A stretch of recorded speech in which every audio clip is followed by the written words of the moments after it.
ne pouvons qu'être d'accord avec le principe de création d'un fonds de compensation et l'adhésion de Nantes Métropole au GIP qui va le gérer. Nous nous permettons toutefois de souligner quelques points. Le trafic ne cesse de se développer avec une progression qui frôle ou dépasse les 2 chiffres depuis plusieurs années. Ce n'est juste pas possible à l'heure du réchauffement climatique, quand les engagements de l'accord de Paris voulaient limiter la hausse de température à 1,5 degré. Gardons également à l'esprit que ce secteur de transport est d'abord tiré par des compagnies low cost, dont le modèle économique est à l'opposé de ce que nous recherchons dans l'animation économique de notre territoire. Les marches sur le climat et autres mobilisations citoyennes, dont celle des Gilets jaunes, nous disent à la fois que l'économie basée sur l'attractivité, prédatrice des ressources et productive d'émissions de gaz à effet de serre est inacceptable et que le système de taxation profondément injuste.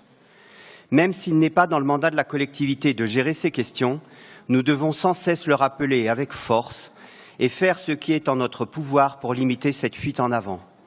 La lutte contre les nuisances sonores des avions, lutte de court terme, ne doit pas occulter la lutte de plus long terme contre le réchauffement climatique qui menace la survie même de notre planète. Sur ce dossier, nous proposons que le périmètre du GIP soit cohérent avec le périmètre du PGS qui concernera les indemnisations et les compensations. Soulignons l'enjeu de ces périmètres du PGS et du PEB. Après l'élargissement de celui du PGS, le périmètre du futur PEB devra lui aussi être élargi, même si le projet reste dans l'enceinte actuelle. Ne réitérons pas la même erreur que par le passé en ne prévenant pas des constructions qui seraient au final mal situées, parce que nous ne croyons pas à un transfert ultérieur de l'aéroport. Sur le rôle du GIP, précisément, les représentants de Nantes Métropole devront être vigilants sur les financements qui abonderont le fonds. Robin l'a déjà précisé. L'État a en effet décidé, en termes de méthode, de d'abord lister les besoins sur le terrain, avec comme objectif de fixer sa participation au fonds en octobre. Le montant final du fonds devra être à la hauteur de cette évaluation, et non pas ridicule comme les premiers chiffres qui ont été avancés. Encore une fois, l'État demande au passage aux collectivités de financer le fonctionnement du GIP, alors que c'est clairement de sa responsabilité. Il ne faudrait pas qu'en plus notre collectivité abonde directement au fonds, mais Jacques Gileso l'a précisé tout à l'heure, ce n'est plus d'actualité.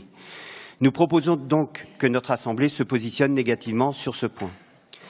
Les premières études indiquent qu'il y aura plus de 3 600 logements à aider, ce qui représente déjà plus d'une quarantaine de millions d'euros, si on se réfère à la moyenne des aides apportées dans le cadre du PGS qui vient de s'achever. Seulement pour répondre à la première partie du premier axe des missions de GIP qu'a listé tout à l'heure Jacques Gileso. Toutes les populations ont le droit à un environnement de qualité. Cette préoccupation nécessite les fonds nécessaires qui seront aussi apportés par le concessionnaire, directement concerné par notre critique sur le trafic sans contrôle des avions. Je vous remercie de votre attention.